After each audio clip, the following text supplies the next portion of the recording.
tous. Eh bien écoutez, je vais vous faire une petite vidéo à laquelle j'ai pensé sur le chemin la semaine dernière. Une petite vidéo que j'ai appelée Confidence parce qu'en fait je ressens le besoin de vous expliquer quelque chose voilà, dont je n'avais pas parlé jusqu'ici. Donc en fait déjà tout d'abord c'est vrai que j'ai quelqu'un de proche qui suit mes vidéos qui m'a dit qu'il avait apprécié en fait que j'ai interviewé un pèlerin la semaine dernière, André, sur le chemin, et qui trouvait dommage que j'avais pas interviewé plus de personnes. Alors en fait cette semaine, à part André, on a croisé deux pèlerins qui nous ont doublés et qui ont en fait voilà, qui ont dit bonjour mais qui n'avaient pas envie de discuter, parce que tous les pèlerins n'ont pas non plus forcément dans l'envie d'échanger. Et donc à part André, on a croisé personne sur la voie de Genève. Donc voilà, voilà, ça explique déjà pourquoi j'ai pas interviewé plus de personnes. Et ensuite, je suis dans le respect du fait qu'il y a des gens qui ne veulent pas être interviewés et passer sur YouTube. Donc voilà, comme l'amie qui a fait le chemin avec moi, voilà, c'est vrai que je ne vous l'ai jamais montré, mais parce qu'elle ne souhaite pas apparaître sur les vidéos. Donc voilà, c'était juste pour expliquer ça. C'est pas que je n'ai pas envie d'inclure d'autres personnes que moi, c'est que j'ai croisé très peu de gens sur cette voie de Genève et que la personne avec qui j'étais n'avait pas le souhait d'apparaître. Donc voilà, c'était juste pour faire une petite aparté pour expliquer pourquoi. Quand je reprendrai le chemin de Cahors, je pense que voilà, s'il y a des gens qui sont volontaires même pour apparaître, ce sera avec grand plaisir, bien au contraire. Puisque le chemin de Compostelle, c'est voilà, des moments de solitude et un peu d'introspection et de calme, mais c'est aussi tous ces moments de partage. Et là, c'est vrai qu'on est arrivé dans des accueils jacquaires la plupart du temps. Et donc les accueils jacquaires, c'est des gens qui nous reçoivent dans leur intimité, chez eux. Donc voilà, c'est vrai que j'ai filmé que le dernier gîte où j'ai montré mon dortoir, parce que voilà, c'était un grand gîte, mais les accueils jacquaires, voilà, j'avais pas envie de montrer les gens. Je pense qu'ils n'avaient pas forcément le souhait non plus. Voilà, ça c'était la petite aparté du départ pour expliquer. Ensuite, la semaine dernière sur le chemin, je vous ai dit que voilà, que j'avais corrigé un petit peu mon propos, j'avais parlé d'un handicap. Alors en fait, je n'ai pas un handicap.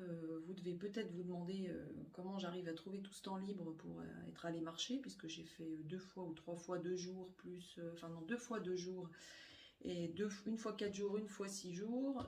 Donc c'est sûr que bon voilà, ça m'a pris un petit peu de temps pour faire cette voie, qui faisait donc 350 km.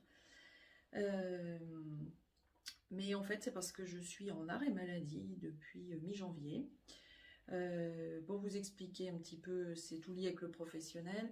Il y a un peu plus d'un an, je suis administrative dans une collectivité territoriale depuis pas mal d'années.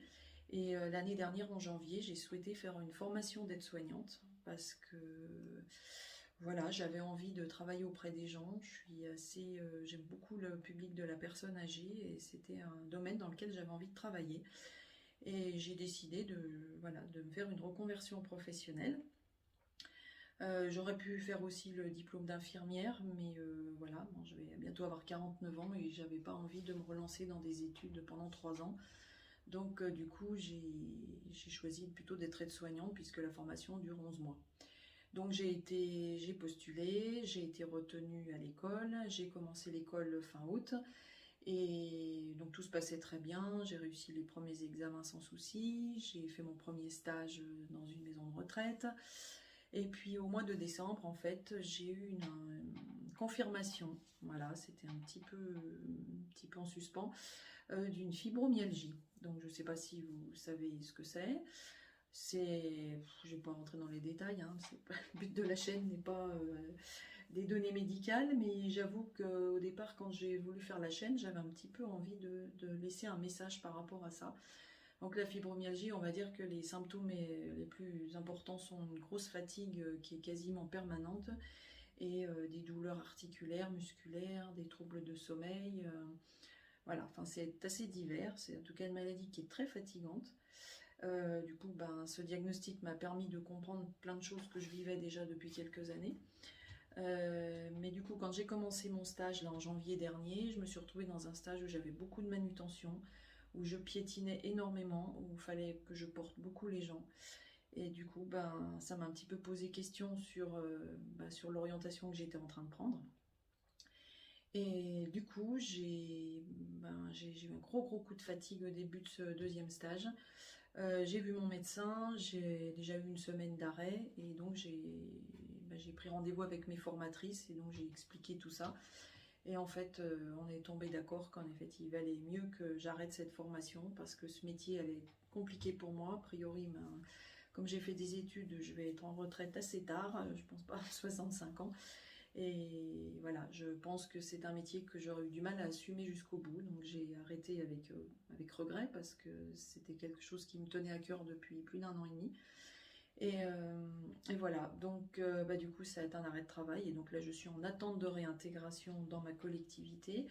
Bon, je pense que là il va peut-être avoir enfin une solution pour moi. Et du coup, c'est pour ça que j'ai profité de ces 2-3 mois de pause pour faire cette voie de Genève parce que, alors il y a certaines personnes qui ne comprennent pas, je le sais, après je comprends qu'on puisse se poser la question. C'est vrai que je vais vous préciser quand même que quand j'arrive au-delà des 15 km sur le chemin, j'ai des douleurs assez importantes, que ce soit articulaires, musculaires, etc.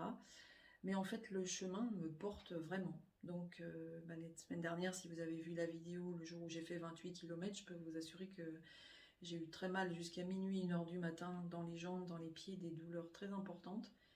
Mais j'ai un petit peu ce message à faire passer s'il y a des personnes dans votre entourage ou vous-même qui êtes fibromyalgique.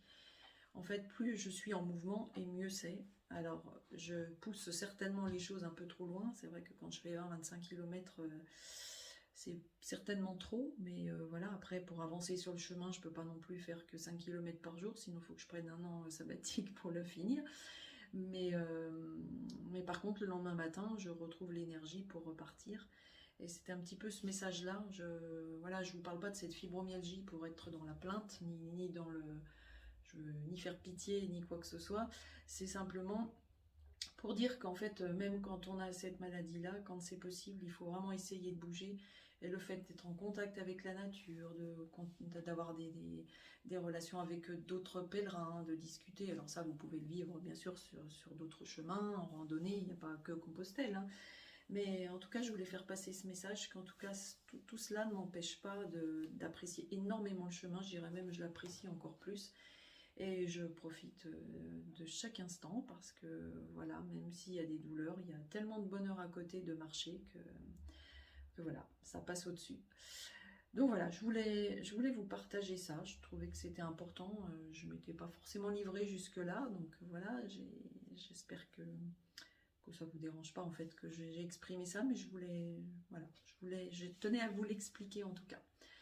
Donc écoutez, je vais donc à la suite vous mettre les plus jolies photos de la voie de Genève. Donc depuis Genève jusqu'au Puy, ça ne sera pas très long, mais je voulais vous faire un petit roman photo des photos que j'ai préférées sur le chemin. Et puis la prochaine vidéo, ce sera certainement la suite du chemin de 2021. Je ne sais plus où je me suis arrêtée, vous voyez comme je suis partie la semaine dernière. Donc je finirai de toute façon de vous faire les vidéos sur mes étapes de l'été dernier. Et puis en fonction de ma reprise de travail, je repars donc normalement, si tout va bien, au mois d'août, 3 semaines, je ne sais pas, ça va dépendre des congés que je vais pouvoir prendre en fonction du poste que je vais récupérer. Et si c'est pas en août, eh bien je partirai en septembre, mais en tout cas j'ai bien le but d'arriver à Roncevaux en 2022, au moins. Voilà. Eh bien écoutez, je vous souhaite à tous une belle semaine et puis à très bientôt.